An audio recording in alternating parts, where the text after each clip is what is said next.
Good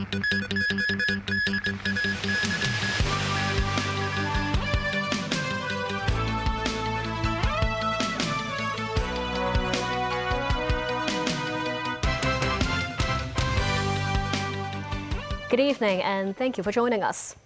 The law banning the possession of alternative smoking products in public places takes effect today. Offenders are issued fixed penalty notices in the morning for possessing heated tobacco products.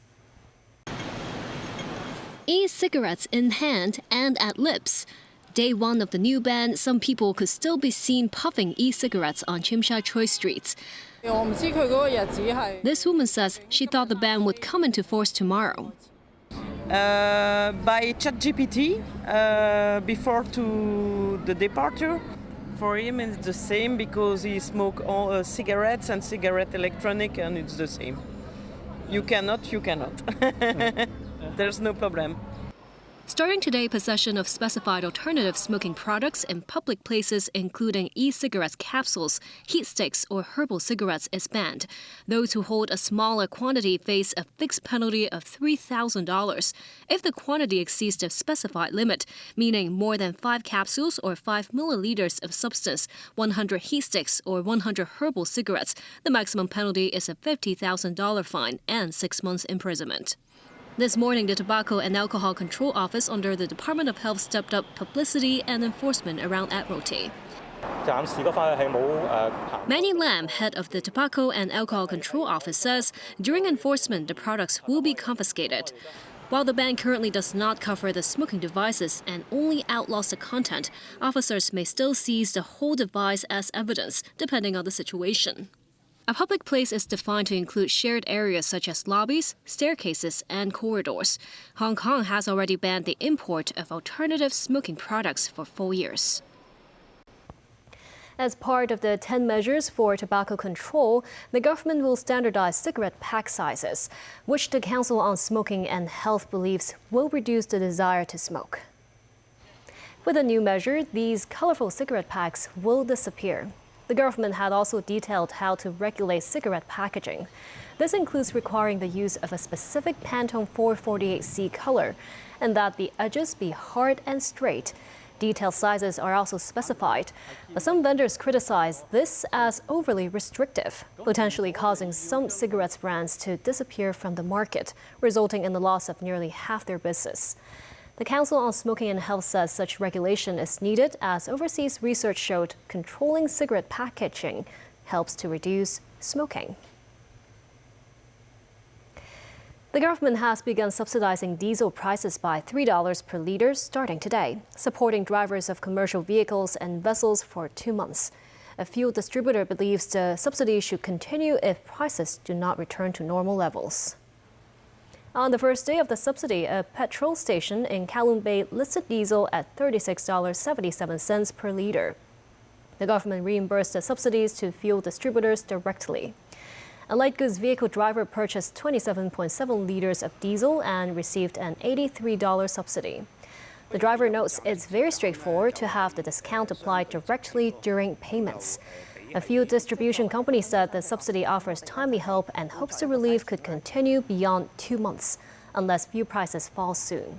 The government says if abnormal diesel transactions or abuse of the subsidy are detected, they have the right to refuse or suspend payments and will hold the relevant party responsible. Jerome Powell said the plans to remain on the board of the U.S. Federal Reserve after his term as chair ends next month. He made it clear that he is concerned about unprecedented legal attacks against the central bank by the Trump administration. He referred to the criminal investigation against the Fed, which was dropped earlier by the Department of Justice. I've said that I will not leave the board until this investigation is well and truly over with transparency and finality, and I stand by that. I'm encouraged by recent developments, and I'm watching the remaining steps in this process carefully. My decisions on these matters will continue to be guided entirely by what I believe is in the best interest of the institution and the people we serve. After my term as chair ends on May 15, I will continue to serve as a governor for a period of time to be determined. I plan to keep a low profile as a governor. There's only ever one chair of the Federal Reserve Board, When Kevin Warsh is confirmed and sworn in, he will be that chair. Ex-FBI Chief James Comey surrenders himself and appears in court following an indictment against him, relating to a photo of seashells he posted online that the Justice Department calls a threat to President Donald Trump's life. Comey's attorney says the prosecution is politically motivated, while Trump says the social media post was a call for his murder. Gloria Feng has more. Former FBI Director James Comey made his first court appearance in Virginia Wednesday. This follows an indictment in North Carolina on Tuesday related to 2 charges of making threats against President Donald Trump, with a photo he posted on social media last year of seashells arranged in the numbers 8647. Comey did not speak or enter a plea and was released with no special conditions imposed. His legal team says the defense intend to argue that the prosecution is vindictive and selective, alluding to the long-standing feud between Comey and Trump over FBI investigation that alleged collaboration between the Trump campaign and Russia to sway the 2016 election results. Comey maintained the post was not a call to violence against the president and removed the post as soon as he saw some people were interpreting it that way. But the Justice Department contends those numbers amounted to a threat against Trump, the 47th president of the United States. Speaking to reporters in the Oval Office, Trump says Comey used mob terms and that the numbers imply murder. Well, if anybody knows anything about crime, they know 86. You know what 86? It's a mob term for kill him. You know? You ever see the movies? 86 him. The mobster says to one of his wonderful associates, 86 him. That means kill him. It's, I think of it as a mob term. I don't know, people think of it as something having to do with disappearing, but the mob uses that term to say when they want to kill somebody, they say, 86, the son of a gun. He goes on to say Comey created tremendous danger and he felt his life was probably at risk as a result of the social media post. This is the second indictment against Comey in a matter of months. Gloria Feng, TVB News.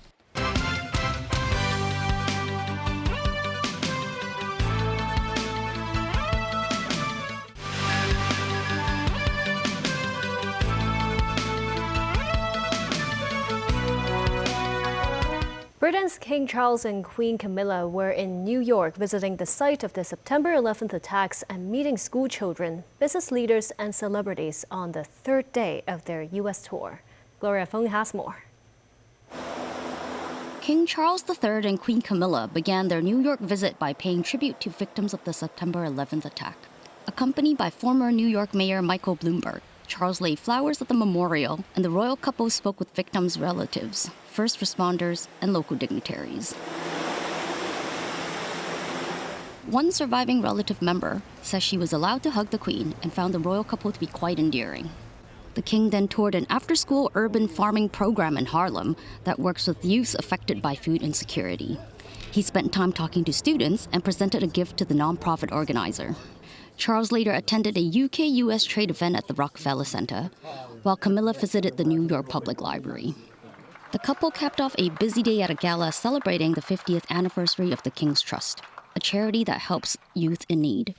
Addressing the star-studded group of attendees that included Anna Wintour, Donatella Versace, and Martha Stewart, Charles expressed his thanks to those who supports the charity's vision to champion the next generation. And so perhaps you can imagine that after all these years of investing in young people, helping them to start their own businesses, everything else, when I see the difference it's made and helping to build self-confidence, self-esteem, but also highly successful businesses, many of which they've sold on for millions, and then, of course, the greatest thing, which I always hoped but never quite believed would happen, having invested, many of the people who've been successful through the trust then come back to help support other young people in the future. So that, for me, has been a wonderful, virtuous circle. The King and Queen are on a 4-day tour in the U.S., celebrating the 250th anniversary of American independence from England. Gloria Feng, TVB News. The U.S. has imposed a naval blockade on Iran after post-ceasefire negotiations collapsed in Islamabad, Pakistan earlier this month. U.S. President Donald Trump made clear that he will keep Iran under the blockade until it agrees to a deal with Washington on its nuclear program. Danny Zhou has more. U.S. President Donald Trump welcomed the Artemis II crew to the Oval Office on Wednesday and fielded questions from reporters about the war in Iran. On how long the U.S. blockade will persist in Islamic Republic, Trump said it will continue until Tehran agrees not to have nuclear weapons. Mr. President, regarding Iran, how long are you prepared to maintain the blockade? Could that go several more months? Well, the blockade is genius, okay? The blockade has been 100% foolproof. It shows how good our Navy is, I can tell you that. Nobody's going to play game. Now they have to cry uncle. That's all they have to do, just say, we give up. We give up. Trump meanwhile noted Iran talks were underway via phone amid stalled negotiations. We have talks, we're having talks with them now, and we're not flying anymore with 18-hour flights every time we want to see a piece of paper. We're doing it telephonically, and it's very nice. The Kremlin reported Russian President Vladimir Putin held a 1.5-hour phone call with Trump to express his support following an assassination attempt at the White House media gala on April the 25th. According to Yuri Yushakov, Russian presidential foreign affairs advisor, Putin, who views Trump's decision to extend the ceasefire with Iran as a correct step, had stressed the dire consequences should hostilities resumed in the war. Putin also told Trump that a ground operation on Iranian territory would be completely unacceptable and dangerous. Trump told reporters that Putin has renewed his offer to help the U.S. handle Iran's enriched uranium. But he responded by saying he thinks it was more important the Russian leader be involved with ending the war with Ukraine. Also on Wednesday, Iran's national currency rial hit a record low of 1.8 to the US dollar as economic strain mounts from the war. Massive pro-government rallies were held concurrently in different cities to pledge national unity and allegiance to Supreme Leader Mojtaba Khamenei. Demonstrators in capital Tehran held portraits of former leaders and walked past cartoons showing Trump attacking Iran with bombers. Someone stamping on Israeli flags painted on the streets. Meanwhile, in southern Lebanon, Hezbollah claimed they've carried out a wave of drone attacks on Israeli troops in the country. In one of the videos released by the militant group, some soldiers in Taber village came under attack, followed by another drone strike during the evacuation of wounded Israeli military personnel. Several Israeli tanks in Quneitra were also targeted. Danny Zhou, TVB News. Speaking at the public hearing on the Wanful Court fire today, a manager from the Urban Renewal Authority's Building Rehabilitation Department said the URA did not hold discussions with the owners' corporation despite bid prices for renovation works being unreasonable. A director of the URA stressed it is not their job to tackle bid rigging. Timothy Lee tells us more. The public hearing continued at Central City Gallery today, with Shanyat Ho, the Urban Renewal Authority's case manager for Wanful Court's renovation works, testifying. Chan said the URA's primary job is to reduce the chances of projects from being influenced by bid rigging. But the independent committee's senior counsel, Victor Dawes, cited Chan's written statement, which noted the URA did not play a role in the bidding process, nor did it send a representative to the procedure. The Urban Renewal Authority also did not offer any advice to Wanful Court's owners' corporation during the process. Chan said the significant difference in bid prices is a common situation, given some companies' desire to acquire some experience. The URA would provide tender analyses on certain bids for Wanful Court's owners' corporation. Chan noted the URA did not intervene by assessing whether the prices were reasonable, as it did not want to affect the owners' corporation's decision. Regarding prior complaints raised by Wanful Court residents to the URA on Prestige Construction and Engineering's numerous charges, Chan said it would have been obvious for residents to seek help from the buildings department. Wang Se-king, the director of the URA's Building Rehabilitation Department, subsequently testified. He said he disagrees that anti-bid rigging is the URA's job. Wang added that the URA has no authority to state whether bid prices are reasonable, out of fear of breaching the competition ordinance. Timothy Lee, TVB News. Robots are now widely deployed in China to entertain tourists. Hong Kong Disneyland is also launching a robotic Olaf, developed by Walt Disney Imagineering in the world of Frozen from early May to interact with guests. Rachel Ng was there to experience the joy.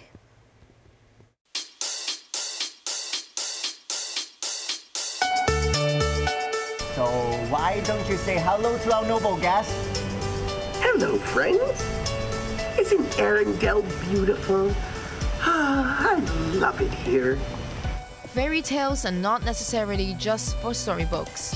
Olaf the snowman who loves summer the most from the Disney animated film Frozen will step into the real world during the season he longs for the most. Besides greeting visitors, he also shows off his tiny shuffling steps and smiles. Spinning and dancing. None of these are problems for him. Say hi, say cheese. Fancy taking a photo with him? He's always ready to oblige. Wow, you are tall. I get that all the time. Visitors can communicate with Olaf in Cantonese, English, and Putonghua, but for now, he's only able to respond in English. We're working hard to try and teach him that beautiful language, but whilst he's still learning, so we'll make sure that our guests who don't speak English get the chance to speak through an interpreter who'll be there to help translate for guests so that they can understand every single word that Olaf's saying. The World of Frozen at Hong Kong Disneyland, opened in late November 2023, is the second Disney theme park to introduce a robotic Olaf after Disneyland Paris. The engineering team responsible for designing the robot said that to stay true to the authenticity of the cinematic character, they had spent a long time using reinforcements learning AI technology to bring Olaf's traits to life. But it's thousands and thousands of hours of Olaf walking on flat ground or slightly uneven ground, preparing him for actual cobblestones in the world of Frozen. But all of that comes together so that he's capable and able to balance and do the functions that we need him to do. Bye. Olaf also needs rest time, so will appear at irregular intervals. If you're in luck, you'll get to see him. Rachel Ng, TVB News.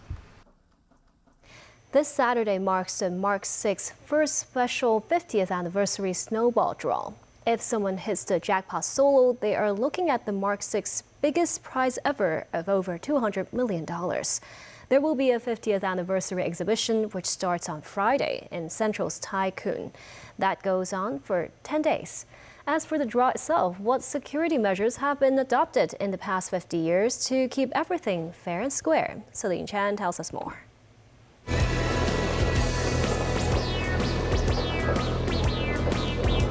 Hear that music? It's time to find out if you can play it chill and win the thrill. Can $10 buy you a solo jackpot win? Well, the Mark 6 magic begins here at his recording studio in Sha Tin. 2 is the special number here. 2 officiating guests will be present to witness the entire drawing process every time, and 2 different departments' passcodes or keys are also required to gain access to the studio, the drawing machines, and more. For our standard operating procedures, we emphasize on dual control, which means for every action we are taking, we have 2 departments to actually co-own it, so that there are actually no chance of being manipulated. We have plenty of CCTV to cover every corner of this studio. And also we have motion detection to ensure all movements are detected. So just in case if anyone comes into this room, actually the security department will actually knows that. And we will follow up to ensure this person must be authorized, and if not, we will follow up on what's going to happen. But so far, none of this has happened. To make sure everyone has a fair shot of about 1 in 40 million chance to win the top prize, every single Mark 6 ball is sent to an independent third party for checks on an irregular basis. It's on the weight and dimension, and also they use the X-ray to ensure inside the body there's nothing being manipulated, so to ensure the balls are safe and all intact. Each Mark 6 draw is overseen by a Justice of the Peace and a representative from one of the lottery's fund beneficiary organizations. They both have to sign off afterwards. To ensure every draw goes ahead without a hitch, there's a backup machine in the studio. If the main one breaks down, they will swap it out and keep the drawing process going. The 16-year-old fourth generation drawing machine will be retired after the first 50th anniversary snowball. Thereafter, draws will be conducted using the brand new 5th generation drawing machine. Celine Chan, TVB News. And that's the news. Thank you for watching.